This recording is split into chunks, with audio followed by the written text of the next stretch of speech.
Writing a professional email is rather difficult. There are so many people out there who are struggling with writing a professional email, and there are many mistakes that are common. So today, I'm gonna address you a few of them, and maybe you can checking common mistakes in your email and avoiding them. So here, we look at this example. There is no subject line in the email. Inaccurate or forgetting subject line can showing us how careless and casual you are in writing an email. Subject line is a very important thing when you are writing an email. This is because the person who is viewing your email is regarding in short, and then they can choose to prioritize or not depending on their time. So, in this case, make sure you write and accurate your subject line such as internship application. Besides, your subject line could be a simple, short, and use keyword that suggests exactly what you are writing about it.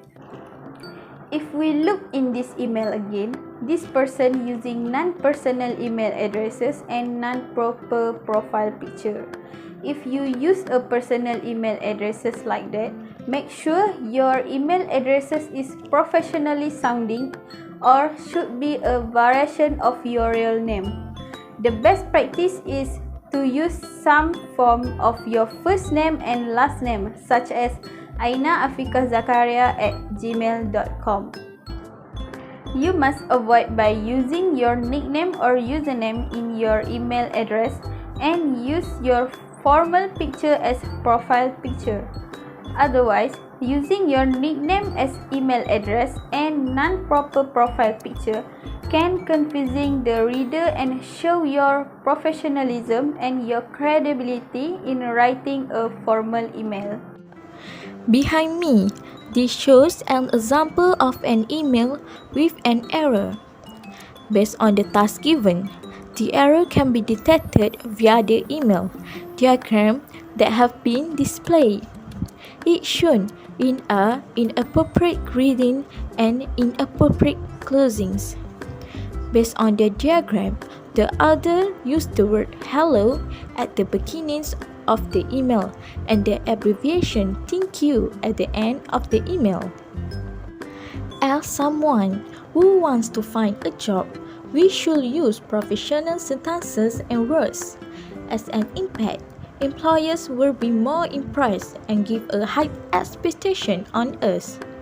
Therefore, one of the best ways to avoid such mistakes recurring is by start with an appropriate greetings and use an appropriate closings.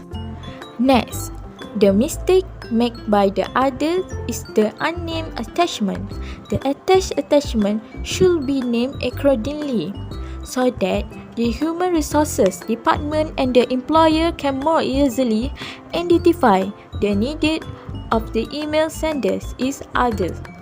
As example for the job seekers. And for the last one, the best way to avoid for the unnamed attachment problem is which should list a clear and brief title. So here we take a look for this example. There is no self-introduction. So do I need to introduce myself in an email first? The short answer is yes, if the recipient is someone you haven't met before. Because learning how to introduce ourselves in an email is an essential skill that can help us personally and professionally. An important tool to the writer uses to ensure the email writing communicates immediately and clearly is the paragraph. Because paragraph is a signal to the reader that one topic is ending and another is beginning. So in this case, the email writing is not structured by paragraph. So it's made the message being a jumble of words and the reader is not being able to see the message as a whole clear. As best you can, use paragraph to create blocks of thought in email writing. When start a new thought, break for a new paragraph. Otherwise, keep the paragraph short and don't forget to link sentences within paragraph in email writing. And if we take a closer look there's too much misspelling in this email. Frequent mistake in an email ruin your credibility, and yes, that's a fact. So make sure to double check spelling before sending your email message. Next, I'm going to talk about negative comments about your job and your clients.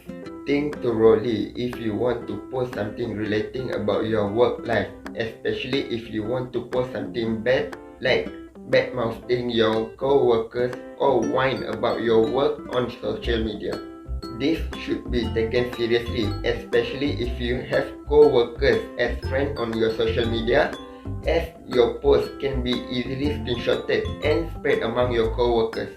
Other than that, if your negative post can be accessed publicly, there are high chances that your post can go viral and can be accessed by the higher-ups or the social media team of your company. When your negative post went viral, there are high chances it's going to tarnish your company's name and it's going to lead to a bad outcome for your working career. For example, we can see at the viral accident that happened on Twitter a few years ago about a person who got internship at NASA and ended up losing the internship after leaving a bad image on NASA on social media. So the solution to this problem we need to think twice before posting something negative on our social media, as it can ruin our working career in the future. Cyberbullying and harassment on social media are something that often happen in this modern world. It is a crime that everyone could commit easily within their fingertips. Being a bully in a cyber world is the thing we should avoid to stay relevant in the professional life. It could affect our personal and professional life if it gets worse. To avoid unnecessary problems arise, there are some tips to be applied in our daily life. First, we should avoid post or comment about sensitive issues by using offensive words. Choose your word wisely to avoid unnecessary argument with other users. Never use harsh words to comment about something we do not agree with. Create another social media account that does not link to the company we work for to use in our personal life. And mistake that we made using our personal social media account would not affect the company's reputation. Only use social media account that link to the company to post something related to our work.